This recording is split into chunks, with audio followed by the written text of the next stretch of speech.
Hello, everybody, and welcome to another review stream brought to you by your host, truly, Tabletop Junkie.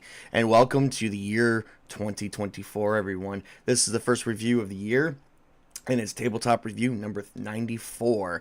And the person who took number 94 today is Avenger Satanis, using his CHAALT campaign setting. Today we will be looking at the book, the CHAALT. The best I could say is Chartreuse. I called it Chartreuse Shadows. I don't even know if that's even how you say it, but that's the best I can do for it. It's supposed to be a kind of a. I'm assuming when he kind of goes, when he kind of puts words like that together to make it kind of hard to roll off the tongue, because that's what Howard Philip Lovecraft did. And to me, he's very much inspired by that. I don't know if that's true, but hey, Avenger, if you'd like to correct me on that, please put a comment in the in there if I'm wrong on that. So we won't go through every aspect of this book, and I'm going to explain why, because 90% of it is actually adventures I do not want to spoil for anybody, for those who have not yet checked out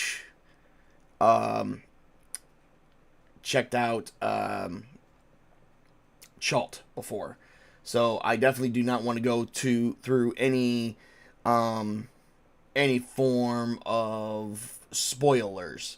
I'm not about that. So let's let's dive into this the best way we can. And I will show off some artwork. I have to be very careful because he kind of went I think a little not as happy as he did with other works I've seen that we will actually be covering on my channel to the best of my ability. But he kind of went a little cool with this one, I think.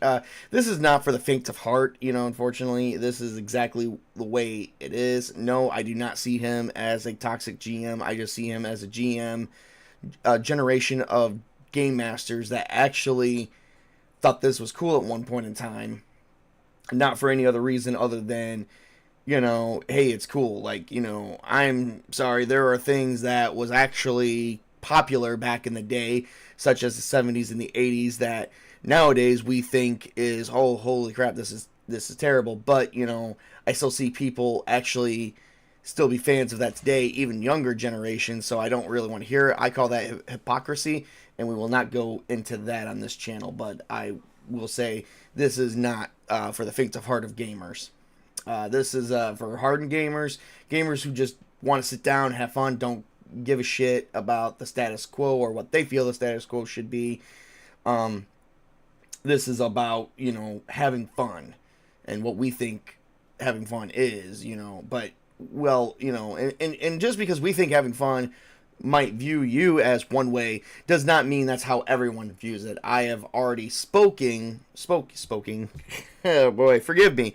I've already spoken to some of my players regarding some of Avenger Satanis' work, and we're kind of on the same page with all of it. So we know what it is going into it, and we might actually be using some of his work going into the future. So just to flesh out a nice campaign or so. So let's first get into the first part here. So the first part, I do like this title. In the first part, it is, I'm trying to get to it real quick. Let's see here. Unsolicited game master advice. Okay, so he does give you a little bit of advice for how to start getting into his games. He does actually tell you briefly, but in great detail as well. Probably not in so many words as most people would like, but in a couple pages, exactly what CHAALT is, what makes CHAALT, what separates it from everything else, and basically he goes into a full description of CHAALT before you dive into anything else in the book. He wants to make sure that you guys know that know what you're getting into before getting into it. The one thing I do got to point out that makes Venture Satanis a game developer separate from other game developers is his overuse of tables. He does have a overuse of tables, which is not so bad. I like choices. You guys like choices. If you're gamers, you like choices. We all like choices. We all like the possibility of random outcomes and stuff like that. So he does have a, like every other book I've seen so far, he does have a lot of tables in this one. But I'm not going to say that as active criticism. I'm going to say I like it. If somebody else wants to say something on the active criticism, that's on you. Personally, I like it because it actually gives me it gives me a more of a feeling of shaping the world as it is, and gets me a little bit, helps me dive deeper into the mind of what is Venger Satanis. So he goes through a lot of things, a lot of different outcomes that could happen, such as something for pickpocketing, some TV stuff, like stuff that could be like on what we consider an old style TV. Of course, in this one, I'm pretty sure an old style TV is a flat screen. Reason for it is because this is kind of like a post-apocalyptic alien invasion, the world ended type of shit. Like all of the technology we have in today's time is like hundreds of years old, and yet we're trying to make it work. Which I don't see how, because hate to break it, it is freaking, the hardest part about it is it's all digital. But magic exists, so I guess we can figure that out, right? So he actually takes about 30 pages, tells you what you're diving into, very well detailed on that, gives you a bunch of tables of random stuff of you making up a small adventure, go with that. And then if you don't want to do that, it starts off with a small adventure, starting with the 6 hours to save CHAALT. So the first two things going into saving CHAALT is what it's called, is unsolicited game mastering advice and game master tools, which is strictly for the game masters for their players. And then it goes into 6 hours saving CHAALT, and from there we go into CHAALT After Dark, which offers up the same thing. At the first of the chapter, unsolicited game master advice, which is great. He offers that at the brink of, like, so he offers many different small adventures here that goes into each category. So right now his categories are saving CHAALT, CHAALT After Dark, and I can't say that third category. It's just not happening, people. So, and then right after that, we do got into the appendix where he starts talking about hooks, stuff that you can use, investigations, even more stuff, which is weird because I know I mentioned he had this stuff prior at the beginning. Well, apparently he does have it at the end as well. And then he even goes into Crimson Dragon Slayer D20, a little bit of the overview right in here. You can also get a separate version of that, which I do have that in my description. Just the Crimson Dragon Slayer D20 part in the description, separate from these books as well. So there you go. You got information everywhere. And then he goes into how spells, dark rituals, and spell casting works.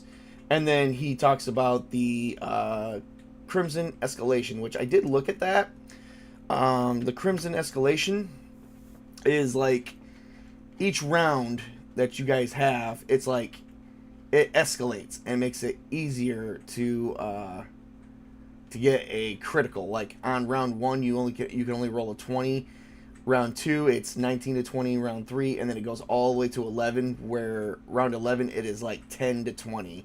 And then once you're on round, if you make it all the way to round 11, then it stays there until the creature is dead.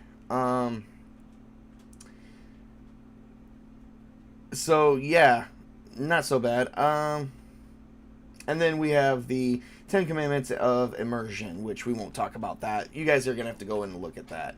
So this is roughly about 362 pages.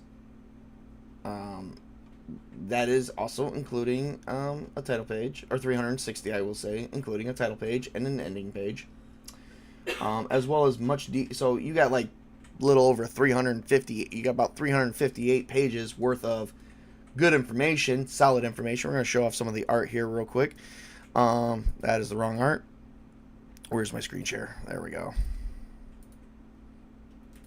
So I do got to be very careful because I don't know how Twitter, or not Twitter, I don't know how YouTube will view some of this work, but it's not all bad. So, there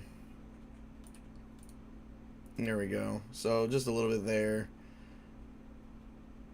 I love the design and the layout and the fact he uses his own language. It's totally inspired from, totally all of this is inspired from Call of Cthulhu. So we won't go too much further into that. Yeah, I don't want to go too much further because, like I said, he did go a little happy with this one. Not as much as another game, but it doesn't matter. It wouldn't be Vengeance Satanas without that. So that is just the mind of how he works. Like I said, the game is not for the faint of heart. So, all right. So things I've touched base on is his overuse of tables, which I give a thumbs up for because it's kind of him. It's the way he does things.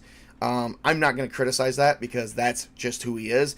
I know that going into it, so therefore, and he does actually mention that on several of his videos. That's what he does. That's just who he is. So guess what, folks? Whether I criticize that or not, it doesn't matter. He's not going to change who he is. I wouldn't want him to. I like him as a game developer. It just, that's just one of the things I like about him. I feel like it gives me choices as a GM what I can do with this campaign setting. So therefore, I'm going to definitely give that a thumbs up. Detailed, very well detailed, everything, including the small adventures. I went through several of these small adventures that he had, and he definitely gives a lot of detail. So definitely a thumbs up for that. Artwork is above and beyond what I expected. Even close to a little bit of possibly a little inappropriate, so I still give it a thumbs up for that. This is something for your this is definitely something for your adult friends to sit down and have a fun time. So if I had to give it anything for that, that was a very well done book. I'm gonna have to give it a 10 out of 10, but as I have expressed many times, and I do it every time I give this rating, I don't believe in giving it 10 out of 10, so I can't. So I have to give it a 9 out of 10, because just because you make something super good that somebody loves doesn't mean you can't go a little bit better with it. I don't know what it could be that could go better. I'm still just going to say 10 out of 10, or at the very least a 9 out of 10. So this is definitely a must pick up, and I think the price is even right on it. Like, it's a decent price. Let me look that up for you guys, and I do have the link posted in my description. I made sure when I created the video. Let's see here. I gotta log in a drive-through because his work is marked for 18 and over.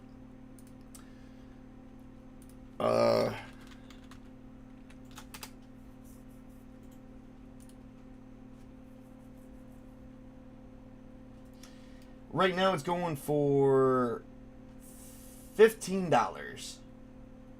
I don't even know if I paid 20. It says here it was original price is 20. I don't even know if I paid 20 for it, to be honest.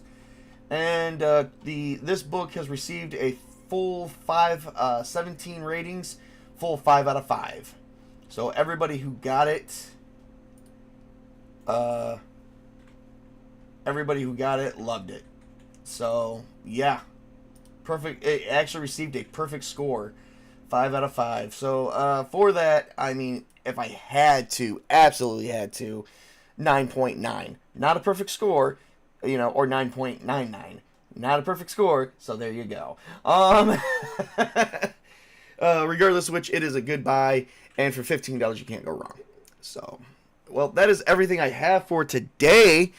I don't know if I'm going to do any more streams yet. I mean, I know I'm going to do more for the year, so stay tuned on more tabletop reviews, and just stay tuned to my channel. Please, if you like this review, please like and subscribe to my channel. I have more reviews coming up, as well as actual plays and stuff going on my channel, as I'm a very active streamer. Other than that, that is everything I have this time, and to remember to everyone to work hard, play hard, game on, everybody. Have a great and wonderful day.